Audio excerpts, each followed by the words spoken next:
Welcome to the Morning Star Community Christian Center's Thursday evening Bible study with Pastor Dr. Therman E. Evans. Morning Star is located at 1009 Chandler Avenue in the city of Linden, New Jersey. We're live now on Zoom, YouTube, Facebook, and the Morning Star Church app. Join Pastor Evans as he breaks down the Word in a way that we can all understand. And just in case there's a few points that you might miss or not understand, there'll be a short question and answer session immediately following the teaching. So we encourage you to call a neighbor, call a friend, tell them to grab that iPhone or that iPad or that laptop and log on for tonight's lesson. Join us now for an exciting journey into God's Word. We believe it, we receive it, and we will achieve it. Enjoy the lesson.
Welcome to Morning Star Community Christian Center's Life Study. We come to you every Thursday evening, live and in living color, for a powerful study of God's holy word and its implications and ramifications and effects and affects, all in an effort to help us be better Christians, all in an effort to positively impact our lives and to make a difference in this world. And as always, we start out by holding up our Bibles and the digital devices on which we have our Bibles, and we repeat these words after me. This is God's holy word. Receive it, believe it, and achieve it. So if I will ask you to turn to Proverbs 15 and 6. Proverbs 15 and 6. And this verse reads as follows from the English Standard Version. Proverbs 15 and 6, a book of wisdom, largely written by Solomon. And Proverbs 15 and 6 says, "The house of the righteous is full of treasure, but trouble befalls the income of the wicked." The house of the righteous is full of treasure, but trouble befalls the income of the wicked. So tonight we have an exciting program for you. One that is brought to us by our Community Growth Initiative.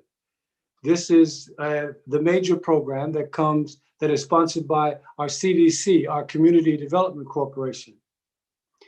And a main thrust of our Community Growth Initiative, which is a part of our Community Development Corporation, a main thrust of it is to enable ourselves, enable our people, enable and empower our community to be self-reliant.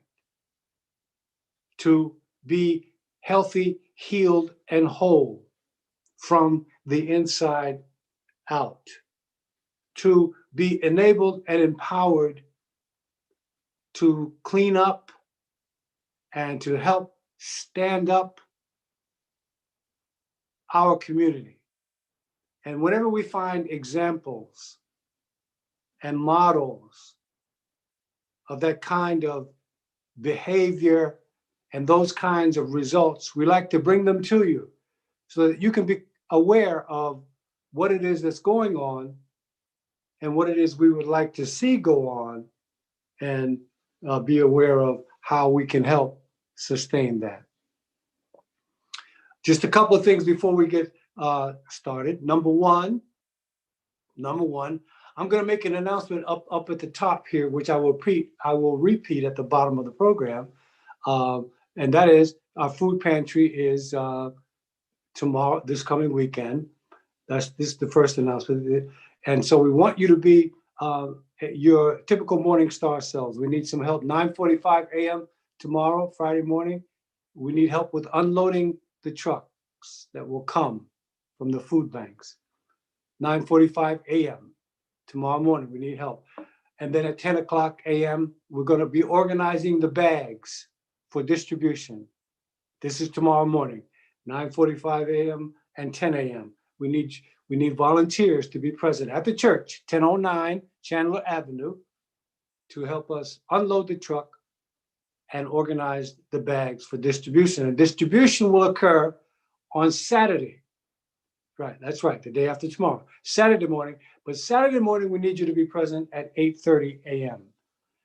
as we further organize the bags for distribution to the community and to the church family.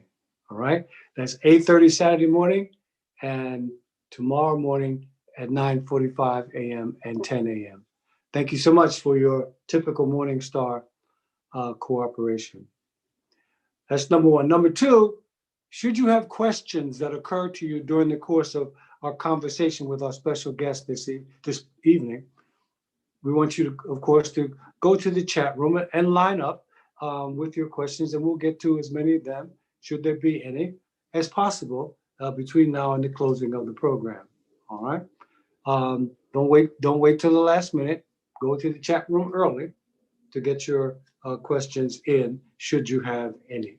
Otherwise, we ask you to sit back and relax and pay attention, take note of the program, and hear God's movement and God's blessing and God's enabling and empowerment unfold in this magnificent testimony and program that we have for you on this evening. So this evening we have as a special guest our Sister Angela Alvey. And she has an awesome testimony and an awesome story, which we're going to ask her to outline for you, and then I'll have some specific questions for her, and as you hear it, hear the grace of God, hear the blessings of God, even in the midst of turmoil, in the midst of trouble, in the midst of trial, in the midst of difficulty, and in the midst of desperation. Sometimes when you feel like giving up and throwing in the towel, God has a way of, when it feels like the doors are closing in your face, God has a way of opening up windows that you may have to climb through. So our Sister Angela Alvey is our guest this evening, and we're so happy to have her. And so let me say, first of all, Sister Alvey, welcome to Morning Star's Life Study Program. Thank you so much. It is an honor to be here with you. Well, we appreciate your taking the time to be with us and to share with us. Now, so let's see, where do we begin? Let's see. I guess we can begin with maybe your giving a brief summary of your testimony using broad strokes. For example, going back to the days when you worked as, I believe it was a middle school teacher in Yes. Roselle, Mhm. and then something happened to you there. You Yeah. suddenly you were without that job, and then you went in other directions. And take us, walk us through what happened from the days when you were a middle school teacher, and then you lost that job, and then go on from there, and bring us to where we are now. Okay. So, hello everyone. My name is Angela Albee Winbush, raised in Brooklyn, New York, single mother of four beautiful children, um, an educator for about 25 years, and now a business owner for 6. It sounds beautiful to the air, but everything that glitter is not gold, and everything that seems beautiful, it takes a process to get to it. So, I was a teacher in New York for 13 years before I moved into Roselle in 2003. And then I switched teaching from New York to New Jersey in 2006. So when I started teaching out here, it was at Grace Wilday Junior High School from 2008, 9, 10, 11. In my third year, that's when most teachers would get tenure. Tenure is a terminology used for security. You know, it's really hard to get rid of a tenured teacher. They're more secure. Their feet is nestled in the ground and they have consistency. So I had a great reputation at Grace Wilday. Coming from being a teacher in New York, we have hard evaluations. Administrators criticize teachers and put letters in your files left and right if you don't have your lesson plans or your bulletin boards, or you your expectation of excellence is greater in New York. So when I brought my training from New York to New Jersey, I kept with that hustling mentality. And a lot of the teachers in my building was wondering, why are you working so hard? Why do you have 2 months lesson plans when we don't even really give in lesson plans? Why are you changing your bulletin boards every month and putting standards in it? We don't do that. My first marking period project for my 6th grade students was different than my fellow teachers' 6th grade first marking period project. And that's when I knew that there was something a little bit different in me, and I had to just embrace it. My first marking period project for my 6th graders was to write a 30-page book. And my other 6th grade English teachers, their first marking period project was a 5-paragraph essay. So I have to share that because it stemmed, it, it's going to be woven into the story.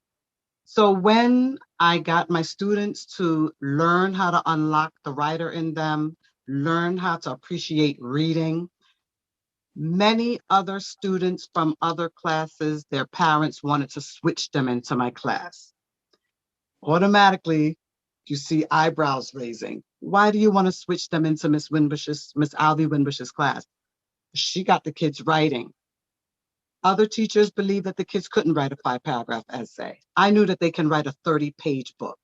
And my 6th graders did a 30-page book at the end of the first marking period, and we celebrated it with a publishing party. Principal at that time said, "Publishing party? What's that?" That's something that was my signature in New York. It's something where I invite the kids to select one of their stories out of the 4 and share it with their parents, their friends, the community. The parents sponsor the food. It's right around Thanksgiving time, the ending of first marking period project. We have I made the turkey. Parents made the fried chicken, the rice. I'm a vocal coach, so I had students performing. But the key thing was the students sharing their stories, because everybody has a story to tell if we give them the opportunity to share it. I had 150 people at my publishing party. I invited my principal, and his eyes boom, shot out like, I can't even get them to a PTA meeting. I knew something was different about me. More parents wanted to take their kids out of other classes to put them in my classroom. So rewind forward, I started to get a good reputation as an excellent teacher and another reputation as a show off. But I'm not showing off. This is me. This is how I was raised as a teacher in New York, to give the best. To make a long story short, in my third year, in my tenure year, I was laid off. I, Hmm. I didn't know why. I'm sitting here like my parents are happy, my test scores are high, the students love to read, they definitely love to write, parents rave about me, community members rave about me. What happened? To make a long story shorter, there was nothing I can do. I was laid off. And I sat there and I said to myself, oh my gosh, all I've done all my life was teach. And I love teaching and I'm good at it. So I'm in the basement, because I don't like my kids to see me cry. And like I said, I'm a single mother of 4 daughters. So I have a lot on my shoulders as a single parent. So I have to smile in the eye of the public and cry in the nighttime when everyone's asleep.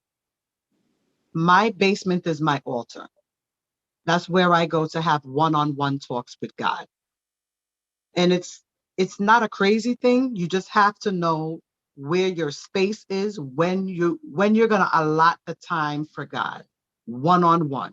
Like how we're talking now, you have to allot that time for God. Our busy lives may keep us, away from realizing that we need to have a closer relationship.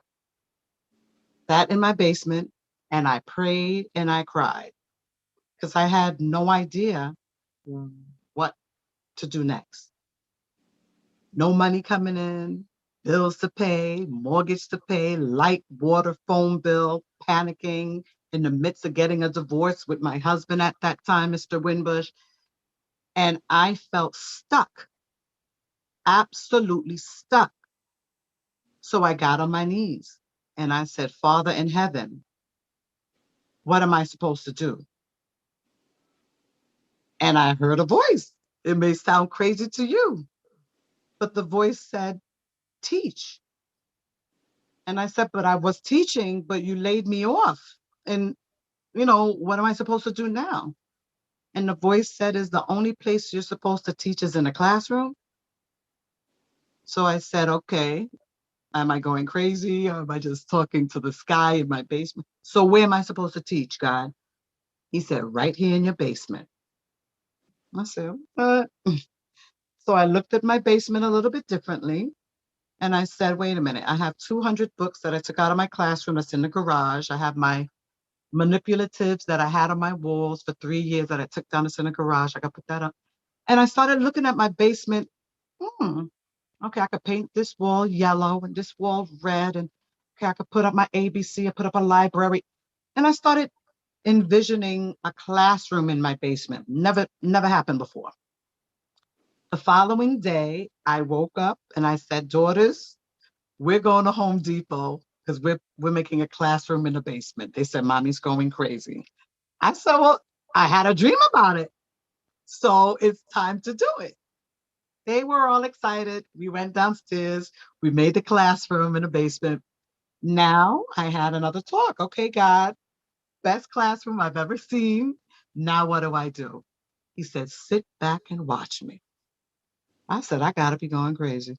To make a long story short, the first year of my classroom, I went from 1 to 7 kids. No flyers, no business cards, no anything other than walking my child to school, to preschool, and the reputation that I had prior to my layoff. People saw me and said, Miss Winbush, you're not teaching? I said, could you pick up my child, please? I was like, I'm not a babysitter. So I ended up picking up the child. I didn't even know how much to charge because I'm a teacher. As I'm walking with my daughter and another, a week later, Miss Winwood, you babysitting? I'm like, no. So who that? Okay, I'm babysitting that child. Okay. Could you pick up my child? I'm like, hmm. So now I went to 3. And that 1 year, it went from 1 to 7 kids. That shocked me. I didn't think about it. Second year, it went from 7 to 14 kids. I'm like, what? Third year, went from 14 to 22 kids. Keep in mind, nothing but reputation. No flyers, no business cards, no anything. Just reputation. fourth year, I went from 22 to 40 kids in my basement. 40. That's a symbolic word, symbolic number. 40. I had to have another talk with God. I said, Father in heaven, and I'm going to try not to cry. Every time I tell my story, it touches me. I said, Father, what are you doing to me? Why did you choose me? Because he overflowed my cup more than I would ever known. And I thought the layoff was something bad. But 4 years later, I saw that the layoff was what I call now a chapter change. But I didn't know it. God saw something in me that I did not see in myself. I would have stayed in the classroom because I was comfortable and I was happy and I was good at it. But he wanted me to spread my wings, and I would have never, ever left the classroom because I was comfortable. So he pushed me out of the classroom and I was uneasy. I felt uncomfortable. I felt scared. I didn't know what was behind the closed door. I didn't know if I was going to sink or swim. But as time goes by, I saw that God did this intentional to close one chapter, to open up another chapter. And once I said, Father in heaven, I have no more room in my basement. I have 40 kids. I broke down a wall. I hired 5 parents from the block that didn't have a job. Father, I need a school. The following year on my birthday, I signed a lease to what was once Born Again Daycare, but is now Alvy's Education Never End Programs, Inc. And I've been there now for 6 years. I have close to 50 to 60 kids now for the pandemic, but if it wasn't the pandemic, I'm well over 80 kids. Wow. And I'm loving the new chapter that God put me in. I feel blessed and highly favored every day. Look at God. I feel blessed and highly favored. Look at God. Now, during this magnificent scenario that you've outlined and chronology, when did you become a part of Morning Star? Where in this chronology did you become a part of Morning Star? Okay, now with morning, I was always raised Catholic. Mm-hmm. It was right around, let me see, when did I join Morning Star? I would probably say 3. Yeah, okay, I opened my center in 2015, February 20th, 2015. I think I became a part of Morning Star like in 2017. Okay. 2017, 2018. My girls are all raised Catholic. They had their first communion, they had their confirmation, they had all of that. But there was something that was missing from me.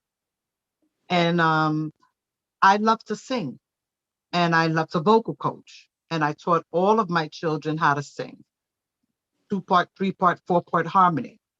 But we never had a chance to sing in church. Everywhere I sang, people ask me, you sing in church? And I'm like, nah, I'm a Catholic. They're like, what that means? Nah, we just say, holy, holy, holy. We don't really get down and give it to God. Like, so why don't you join another church? I'm like, And you get a couple of those coming your way, you know that it's God sending you a message for a chapter change. You're going to hear that a lot within this session. Chapter change. There's nothing in life that's bad. I'm telling you now. Everything is a chapter change. And sometimes we feel a little uneasy going into the unknown, but trust, if we love God and we know that he got our back, that next chapter is sweet. So I felt like I wasn't really exercising my faith the way I felt it in my heart. I wanted to scream out how much I love God. I wanted to sing on the top of my lungs how much I love God. I wanted to dance and perform just for him. But you can't do that in a Catholic church. You can't even say amen. So I knew I needed something different. I was craving something different.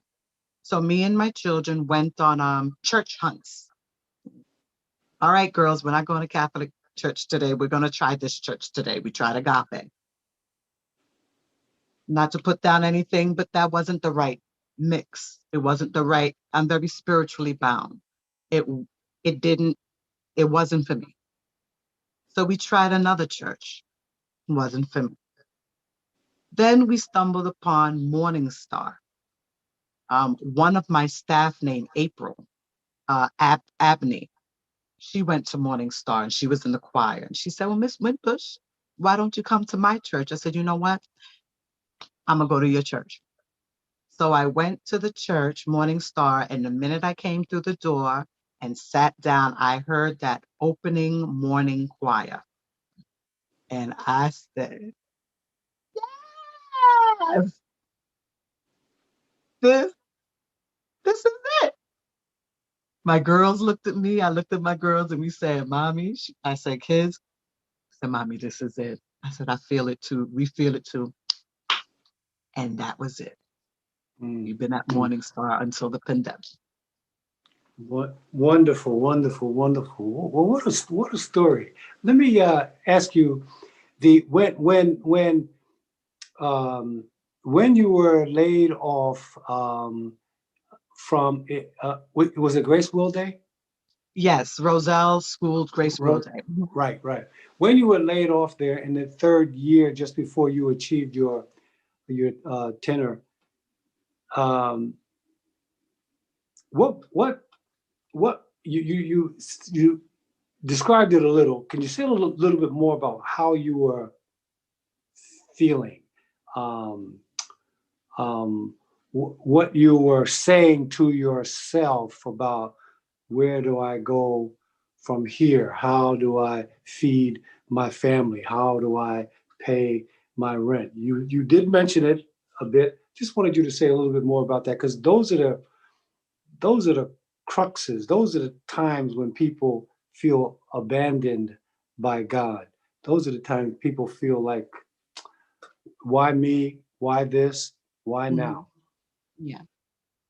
Thank you for that question because I mean, I know it's going to be weird when I answer it now that I'm in this seasonness of life, because of course we don't get older, we just get seasoned, the experiences that we go through, you know, with the little spices that we know how life goes. There's ups and downs. There's never anything that's up, up, up, up, up, up, up. It just doesn't exist. There's ups and downs of life. So when I went through that down, it I needed it, but I couldn't tell you that now. I couldn't tell you that then that I needed it, but I can tell you it now that I needed that hitting rock bottom. Whenever a person goes through a struggle and they hit rock bottom, I want to pick them up. I want to hug them. I want to say, congratulations. Because once you feel that you have hit the lowest of the low, the bottom of the bottom, that there is no lower to go, that's when your metamorphosis happens. That's when your change happens because there's only one way to go from there, which Mm, is up. mm, So mm, I went through my low of the low, my bottom of the bottom. It was hard asking my neighbor to give me gallons of water. It was hard trying to fake the funk when my lights turned off and I brought out the little kerosene, night light and said, girls, I'm gonna read y'all a spooky story to go to sleep. I just didn't want to tell them I couldn't pay the light and the light is out. But, I had to really think outside the box, and all of my family is in New York. I'm the only one in New Jersey. I have no family out here. Um, Mother, three brothers and sister, they're all in East New York. Um, I'm the only one out here. So I'm like, all by myself. I had to figure this one out. But like I said, once you hit rock bottom and there's nowhere to go, you have to humble yourself, drop yourself to your knees, and ask for help. Couldn't ask my mother, couldn't ask my sister or my brothers, and my father passed away. So I mm, couldn't ask him. So I had no one to turn to but God. I mm, always had a relationship with God, but once this happened, the relationship that I have with God now is nowhere near what I had before. I can ask God for anything today, and He'll give it to me right away. People have mm, witnessed it from my staff. to my students, to my children, anyone that knows me. I can put something in the air today. Tomorrow I'll have it. I can't even tell you how, other than my God. Anything I ask for, he gives it to me, and he The house, as overflows my cup. yeah, as Proverbs 15:6 says, the house of the righteous is full of treasure. Now listen. So Yep. so tell us now about the fact that you subsequently ran for the Board of Education. Yeah. Now give us that part of the story. Okay. Now, I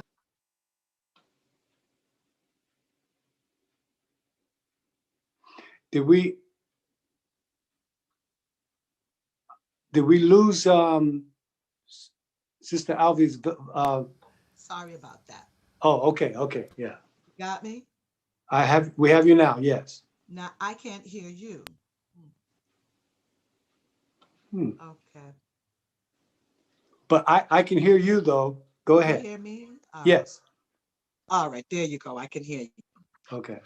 So, well, I've always seen myself as just a single mother of four.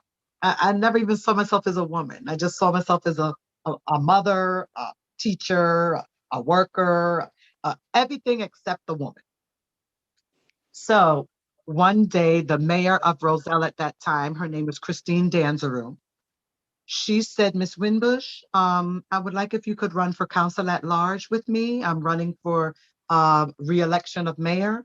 I was like, "Uh, my mayor in Roselle is calling me. I come from New York. I don't even know my mayor personally. And my mayor is calling myself to ask me to run for council at large. Why me?" And that's when Christine, Miss Danzeroux, told me, "I've been watching you." Me? Why me? She said, "Because I remember what happened to you when you was in Roselle Board of Education, and it was really sad how they did you, how they treated you. It was political." I was like, "I don't know anybody out here. How could it be political?"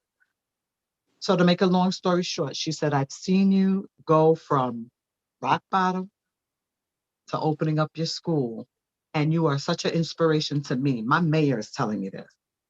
And she said, "I would love if you could run for council at large." I was like, "What?"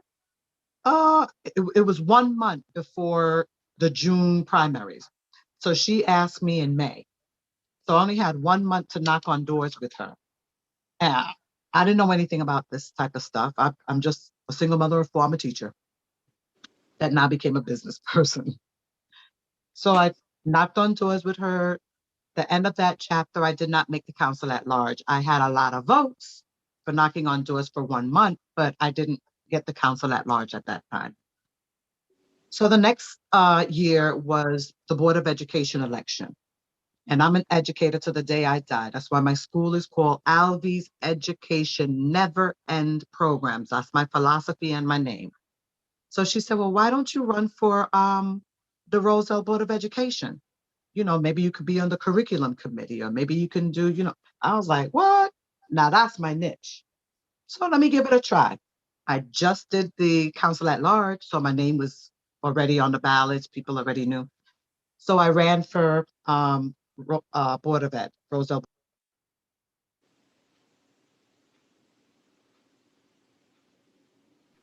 I got the highest votes at that time. Um, and to make a long story short, I've won two elections. This is my fifth year being a board member, and now I'm the vice president of the Roselle Board of Education. So you ran. So can you hear me? Yes, I can hear you now. Oh, okay. So you initially were drafted to run for the city council, and where you were not, you did not achieve that position, but you came back and you ran for the Board of Education, which is what you feel is your niche, and you won. And you said you got the highest number of votes of all candidates. I can't hear you. I don't know what exactly. Let's see. There you But go. I got you got me now? you. Yes, could you repeat? Yeah. I was just saying you ran for city council, did not achieve that, but then you backed up and ran for your niche, which was the Board of Education, and you got the highest number of votes. Yes. Okay. And actually, to chime in, there was 3 people that were on my ticket. Um, oh boy, hold on. Oh, but It's okay. Just I'm yeah, sorry. Could it's you hear okay. Go me? ahead. Yeah, we got you. There was 3 people that were on my ticket, and I was the only person that won the election on my ticket that year. Hmm. Hmm. Okay. Excellent. And now you're vice president of the Board of Education. Yes. So you went from being laid off by the school system to now being in charge of that same school system. You know, oh my gosh. Yes, indeed. Yes. And that's how God works. Yeah. That's Yeah. how That's right. God works. You know, he'll take the same people that wishes not positive things for you. He'll take those same people and he'll turn them around and have them see you in a different way without you even trying to fight it.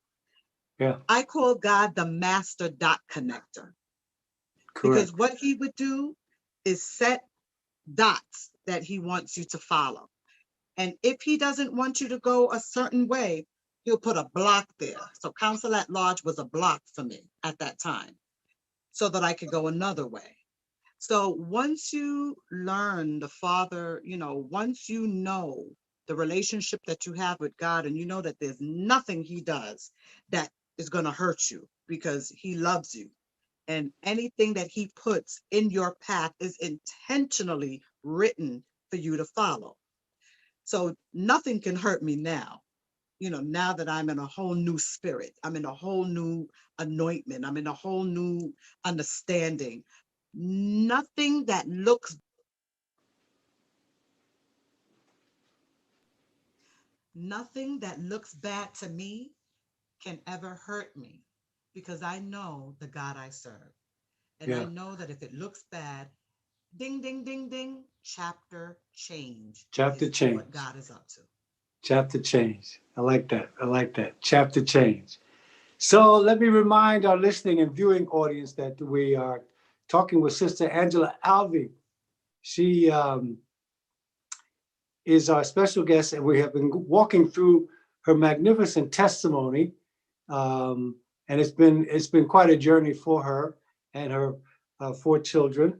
Um, she has gone from being laid off by the Roselle school system to now being in charge of the Roselle school system as the vice president of the Board of Education, which runs or is in charge of the Roselle school system. She has gone from being unemployed and not knowing where her rent and bill money was coming from to now having and owning her own business and hiring people in that business. Quite a magnificent story. The whole journey of which she attributes to the goodness and the grace and the mercy of God. And it is through that goodness, grace, and mercy that she sits here this evening and shares with us this magnificent story. Now, so if you have a question or comment or about this journey and this that Sister Alvey has been on, maybe it's something that you're going through in your life, and you'd like to know what she thinks about it, because certainly those those times that she describes, going to her basement and crying, going to her basement and getting on her knees, and then in that same place where she cried, the same place where she got on her knees, is the place where God started the chapter change. What a magnificent story. Hallelujah. Yep. What a Yep. magnificent story. If Yep. you have a question, you can go to the chat room and line up, and we'll take as many as we can, and get it and try to respond to them as best we can.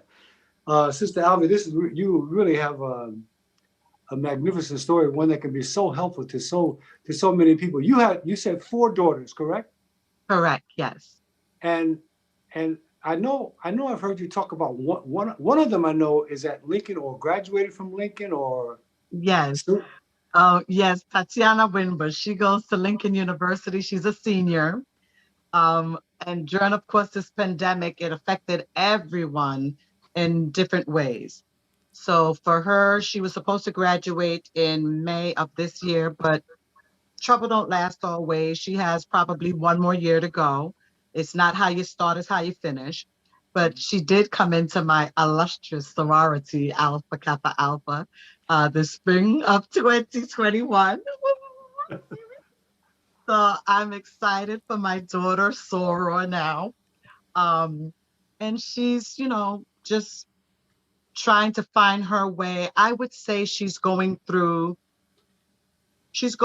a downfall, and watching her go through it is hard, but I know the God I serve, and I know that trouble don't last always. And I know that I have to be still so that my daughter can learn her lessons from God the same way I learned my lessons from God. But Mm, she's going through a trying time right now. But hallelujah, yeah, nothing stays the same forever, and trouble don't last always. yeah. There you go. She'll be okay. Right. Well, My other daughter, D'Angela, she works at the daycare center, going on 4 years now. She's 22. My 16-year-old and my 13-year-old. 16-year-old works at the center as well as AMC Movie Theater in Menlo. And the 13-year-old volunteers at Alvy's Education, and she gets paid through mommy's check. about that. I just I know how hear to you. get the fundamentals of working. There you go. I hear you. I hear you. Well, let's see. Let's see if there are any questions. This your story is just a blessing all by itself. And again, I thank you for being transparent and sharing it with us. But um, and whether there are questions or not, I've been blessed by hearing it. And I need to add once again, as we said up at the top of the program, that this program this evening is being brought to you by our Community Growth Initiative, which is headed up by our Mayor Garrett Smith, and and and it is through the Community Growth Initiative and our CDC, Community Development Corporation, that we bring you this program this evening and this magnificent story.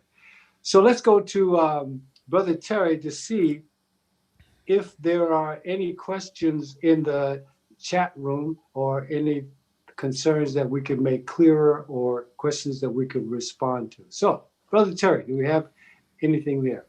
Yeah, Sister Angela, we have one question for you. The question comes in: if you could do anything different in your journey, what would it be? Okay. Well, that's an excellent question. And I thought about that before. If I can do anything different in my journey, what would it be? Absolutely nothing. Absolutely nothing. I would I wouldn't have it any other way. Because if I did not go through the journey that I went through, I would not be as humbled. I would not be able to give my testimony with such heartfelt words, because you have to go through it to get to it. And people that look at me now, they're like, she's so colorful and she's so different. And some people don't even try to meet me because they're offended by my sense of style, my Caribbean Brooklyn sense of style. But I wouldn't change anything. I appreciate the goods. I love the bads, because I know right behind the bad is going to be a phenomenal, awesome new chapter. So I wouldn't change anything. Mm. Your story brings out so many magnificent points. For example, good and satisfaction with good is the enemy of great. All right. Because Okay. if you stay at good and don't seek to go beyond, you'll never achieve greatness. That's right. So that jumped out at me, as well as a number of other things as you were chronicling your magnificent story. So and I really like the chapter change thing when you know at your hardest and lowest and sometimes darkest moment. That's just the empty page there that comes just before the new chapter begins. Yes. I really Yeah. like that. I really like that. So, Brother Terry, anybody else? Yeah, actually, okay. Actually, we got a couple more, Pastor. Okay. One is the next question comes in for you, Sister Angela. When are we going to hear you and your daughters sing at MSCCC? Well, the truth of the matter is you've already heard us sing. We've sung in the choir for about a year and a half before the pandemic, and we loved every bit of it. The pandemic brought about some changes, but good thing, always keep this saying, trouble don't last always and nothing stays the same forever. When Morning Star opens back up and the choir is back in effect, me and my children are there. Yeah, and maybe we can even work with you to have an opening. Maybe you can be one of our smaller groups. We can Okay, now. talk it over with Brother Terry there. All right. Everything happens in its time. I would be honored because I couldn't do it in the Catholic Church. Yeah, right. So I'll be honored to praise God All right. through song. Yes. All right. Good. Next question. Okay, Sister Angela, nice Yes. to see you. What would you say to a person to encourage them, that someone who is always being put down? Okay. Hmm. Okay. First of all, someone that's always being put down. I've had those moments, of course. Everybody has those moments. Keep in mind, nobody has a perfect life. So if you're looking for perfection, that's something you will not find. If somebody is putting you down, I ask you a question. Who is that somebody to you? Is it somebody that's paying your bills? Is it somebody that's feeding you? Is it somebody that matters or counts to you? And if it is somebody that matters and counts to you and they're putting you down, I ask you, is that the right person that you need to have around you? Do you need someone that's putting you down, or do you need to change the people in your circle? Birds of a feather flock together. If you're a uplifting, spiritual, respectable person that compliments and, uplifts people, surround yourself by people just like that. If somebody is hurting you, you are in charge of your life, change it. Just get away from that person. It's that simple. You're the author of your own book. You have the pen, you write the story. If you want your troubles to last long, continue to write your story with the troubles lasting long. You're the author. If you want your trouble to end, put a period at the end of the trouble and it's over. Start a new chapter. Chapter change. Chapter change.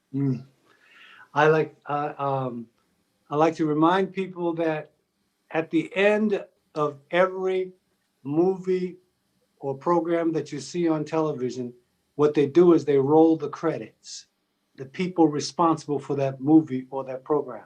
And I say to them, at the end of your life, there will be a judgment day and the credits will roll. Only in this instance, by all the credits will be your name. Produced by you, directed by you, written by you, scripted by you. You are in charge of your life. You make the decisions because the credit is yours. You can't come to Judgment Day and say somebody else wrote this particular chapter. Mm-mm. Mm-mm. All right. Thank you. Brother Terry? Awesome. Wow. Uh that wraps it. We got a bunch of congratulations inspired by your story. Thank you so much for sharing. A bunch of hand claps. Yay. So bunch of positive love. Yes. Thank you so much. I appreciate sharing the story. And as long as I can let people know how awesome God is, even in 2021, even in 2020, He is alive and well. Talk to Him. Just talk to Him and He will talk back. Don't think you're going crazy. He'll tell you exactly what to do. But be careful with what you ask Him for because He'll give it to you. Mm, Be careful yeah, what you ask for. yeah, yeah. So, Sister Alvy, give whatever closing remarks you'd like to give to our listening and viewing audience. All right. My closing remarks is God is good all the time, and all the time God is good. My closing remarks is do not expect good, good to happen in your life 100% of the times because it's unrealistic. My message to you is when you are at your lowest point in life, don't think of it as a bad thing. I had to go through it. Think of it as a change is coming. Know these quotes. Trouble don't last always, and nothing stays the same forever. Those two things will get you through anything. Any trouble, no, it ain't gonna stay forever. You'll be able to grow strong and handle it. And just know that once you get through it, you're gonna get to a chapter change. Mm. Thank you so much. Thank you so much. You have truly been a blessing, and we thank you for taking the time um, to share with our listening and viewing audience. And we look forward to hearing about your future success. And we certainly look forward to seeing you when we reopen down in September. And we look forward, and we certainly look forward to hearing you as well. Um, You got and, it. and we look forward to your working with our minister of music, because we know that when the music is in you, he'll get it out of you, and we're thankful to God for all of that. So once again, Yes. thank you, Sister Angela Alvey, for being our guest this evening, and we want to thank our Community Growth Initiative through the efforts of our brother Garrett Smith and his committee to bring this about. As they are a main part of our Community Development Corporation. And we want to thank you all for listening and viewing us this evening. And remember the announcement we made at the beginning of the program. Tomorrow morning, Friday morning, we need volunteers to help us unload the food bank trucks at 9:45 a.m. And then at 10 a.m., we organize the bags, which will be distributed on Saturday morning at 8:30. And we need volunteers for Saturday morning as well at 8:30, when the distribution will take place to our community and to our church family members as well. So we thank you so much for being with us on this evening, and we look forward to seeing you on this coming Sunday morning, 9:30 a.m.